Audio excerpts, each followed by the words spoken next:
Merci Loïc. Donc, je voudrais remercier les organisateurs aussi de cette journée pour nous avoir donné l'opportunité de présenter cette formation. Et donc, Loïc a dit qu'il y a des élèves qui font des stages en laboratoire de 6 semaines. Et donc, moi, je vais essayer de vous montrer ce qu'on a fait avec un étudiant de cette majeure IA de 2e année en 6 semaines et comment ça a pu nous aider et nous motiver encore plus dans cette thématique. Et donc là, moi, je vais vous présenter un exemple. Je vais essayer de vous mettre un peu le contexte, pourquoi on a fait ça, pourquoi c'est important pour nous, et c'est important aussi pour les élèves de bien le comprendre. Donc nous, notre objectif en recherche, c'est de développer des nanoparticules fonctionnalisées pour traiter les cancers. Et donc, je vais vous expliquer qu'on a eu besoin de nanoplaquettes et que c'était pas top ce qu'on obtenait et qu'une approche IA nous a beaucoup aidé.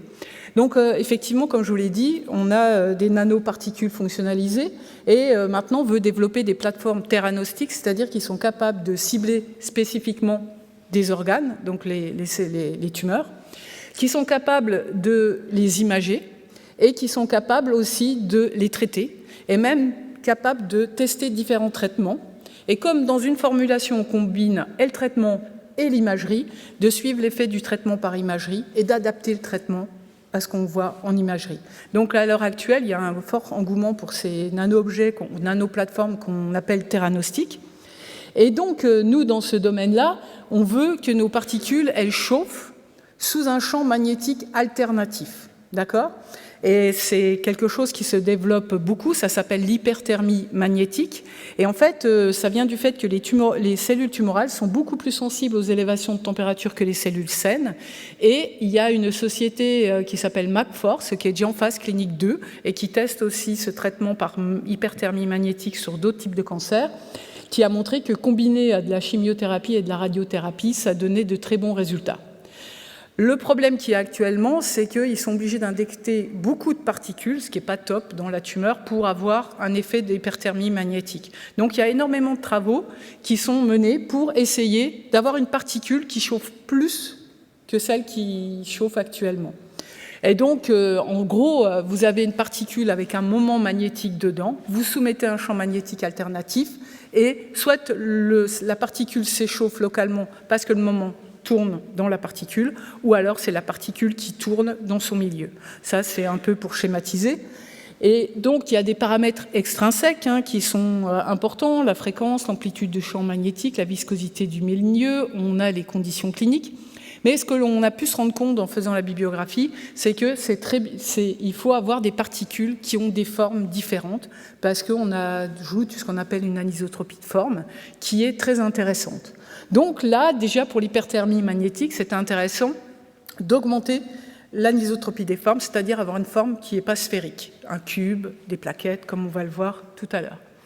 Et aussi, nos particules, l'oxyde de fer, l'or est connu pour, sous un faisceau laser, s'échauffer. Et il a été découvert que l'oxyde de fer aussi a cette capacité de s'échauffer sous un faisceau laser. Et là, on connaît un peu moins le mécanisme. Mais par contre, vous pouvez voir ici que donc là, vous avez l'échauffement sous un laser dans la tumeur qui n'a pas de nanoparticules. Si on fait de la photothermie, vous voyez qu'on a la courbe en vert, on a un échauffement de température. Si on fait de l'hyperthermie magnétique, on augmente la température. Et si on combine les deux, ça a l'air vraiment très prometteur. Donc on a intérêt à développer une particule qui chauffe par hyperthermie magnétique et qui chauffe par photothermie.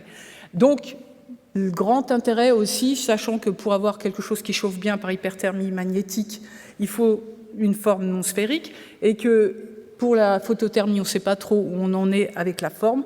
Grand intérêt de moduler la forme, d'avoir des formes qui sortent de la sphère. Alors nous, on utilise une technique qui s'appelle la décomposition thermique, et en fait, elle consiste à mettre un précurseur de fer en présence d'un surfactant, l'acide oléique, dans un solvant organique. On chauffe jusqu'à 300 degrés ou plus, et on arrive, vous voyez, à former des belles petites billes sphériques. C'est une technique qui est très jolie pour faire des belles billes bien séparées et tout. Nous, au cours de nos études, on a pu voir qu'il y avait une influence du précurseur qu'on utilise. Je ne vais pas rentrer dans les détails, mais tout ça, ça nous a amené à utiliser 2 types de précurseurs, un fer portant 2 stéarates ou un fer portant 3 stéarates. Mais là, pour l'instant, on n'a que des sphères. Comment fait-on des cubes? Eh bien, en fait, en faisant un peu la biblio, on s'aperçoit que pour faire des particules anisotropes, on peut jouer sur la nature des surfactants.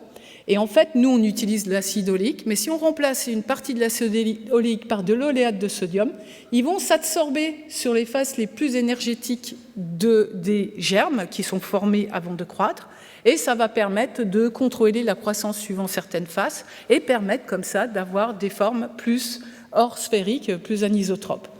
Mais on a vu que le précurseur peut avoir un effet, la température de chauffage, la température de réaction et la vitesse de chauffage aussi. Donc vous commencez à comprendre qu'on commence à cumuler les paramètres. Et vous voyez qu'on a le type de précurseur, le rapport des surfactants, la température, le temps de réaction, la vitesse de montée en température. Et donc là, dans un premier temps, on a fait pas mal de manips où on a vu l'influence et du précurseur et de la quantité de surfactants. Et on a vu que si on utilise le fer stérate 2, on a plutôt des nanoplaquettes, à ce ratio-là plutôt. Et si on utilise le fer stérate 3, on forme des cubes. Bon départ. Alors, on a décidé donc de se fixer dans un premier temps, parce qu'on voulait des plaquettes, surtout du fer stérate 2, le ratio là, 80/20, et on a fait varier ces paramètres-là. Et de façon surprenante, quand précédemment on a vu que c'était surtout le FST3 qui faisait des cubes, on a réussi à faire quand même on était content, des beaux cubes avec le fer stérate 2 en travaillant avec une vitesse de montée en température très forte.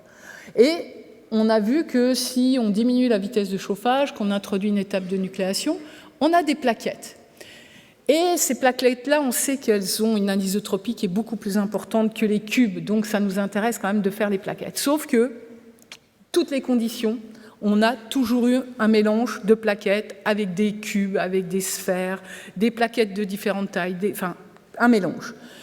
Le problème, c'est qu'on s'est dit, mais on a plein de paramètres, comment on va s'en sortir? Donc, ce qu'on a, vous voyez, je vous rappelle, comment on pourrait faire? Là, on est arrivé à 50% de plaquettes dans nos échantillons. Comment on peut faire pour aller avec plus de plaquettes? Déjà, il nous fallait un programme pour essayer de calculer automatiquement, sur toutes les données qu'on a et avoir une étude statistique, la quantité de plaquettes dans un échantillon par rapport aux cubes et aux sphères. Et ensuite, on avait déjà 35 essais, et là, ça représente le travail de 3 thèses, qui pouvaient être utilisés dans une approche IA. Et là, donc, c'est là où on a décidé de prendre dans notre laboratoire un stagiaire de la majeure IA et chimie, et qui a été coaché par Thomas Galeandro de Chem Intelligence. Et donc, dans un premier temps, il a fallu travailler sur de l'analyse d'images, mais vous allez voir la difficulté ici, c'est que vous voyez, nos plaquettes, elles peuvent être sur l'image, soit sur la tranche, ou carrément de face. Vous voyez, ici, on a une plaquette de face, et là, on les a sur la tranche. Vous voyez ici. Donc, au départ, et puis il fallait un logiciel qui est capable de différencier une sphère d'un cube, d'une plaquette qui est sur la tranche ou qui est sur la face. Et au départ, on a travaillé, l'étudiant a travaillé sur OpenCV, module qui est de Python, mais ça n'a pas été trop pour les formes, les nanoplaquettes. Et donc là, maintenant, on travaille plutôt sur la méthode Criollo, enfin pas moi, stagiaire. Et là, on avance bien, c'est encore en optimisation, mais ça nous a permis d'avoir accès à une quantification. Ensuite, comment ça se fait? Voilà. Donc là, je vous montre les résultats pour 45 essais. Donc vous verrez, on en a fait 10 de plus. Et donc là, on a essayé, l'objectif c'était de savoir quels paramètres il fallait optimiser. Et donc on a, pour avoir majoritairement des plaquettes. Il y a différents modèles prédictifs qui ont été testés, Linear Regression, Decision Tree, Aleatory Forest. Et en fait, ça a été le modèle extra-tree qui s'est avéré le plus efficace. Et en fait, vous avez ici le pourcentage de plaquettes en fonction du nombre d'expériences, jusqu'à 45. Vous voyez qu'il y a des expériences qui n'ont pas marché. Et comme ce matin, l'industrielle, la conférencière de chez Solvay a très bien présenté cette approche de machine learning. Et le logiciel nous a demandé de faire des expériences qui ne marchaient pas, justement pour se positionner et optimiser par rapport à ce qui marchait. Et donc ça nous a permis de construire ce graphique. Et ce qui est important ici à savoir, c'est que soit on est -1 ou 1, c'est là où les paramètres sont les plus importants. Donc ici, vous avez le pourcentage de plaquettes en fonction des paramètres de synthèse. Et on a pu voir que les paramètres les plus importants, ce sont le précurseur et la vitesse de montée en température, sachant que le temps, la température et le rapport des surfactants n'est pas le majoritaire, mais peut être un peu optimisé. Et ainsi, en fait, avec 10 manips supplémentaires, on a réussi à avoir 80% de plaquettes. Et donc, vous voyez ici, on peut aussi voir l'influence de chaque paramètre, le type de précurseur, et en fonction donc, des paramètres qu'on a fait varier. Donc, ça nous permet de mieux comprendre l'effet des paramètres. Et vous pouvez voir ici que on était parti avec 35 manips avec 50% de plaquettes. Avec 10 manips de plus, on a eu 80% de plaquettes. On continue, on a un nouveau stagiaire cette année pour essayer vraiment d'améliorer. Et ici, vous avez la puissance de chauffe par hyperthermie magnétique en fonction de la concentration. Et vous pouvez voir que ce qui est intéressant, c'est que nos plaquettes à faible concentration présentent des propriétés intéressantes. Il y a un écrantage parce qu'on a encore des petites particules, mais c'est assez prometteur. Voilà pour moi. Oui. Merci. Il vous reste 3 minutes, si vous voulez. On va peut-être s'arrêter là. Bon. Okay. On prendra toutes les questions à la fin. Si vous voulez bien.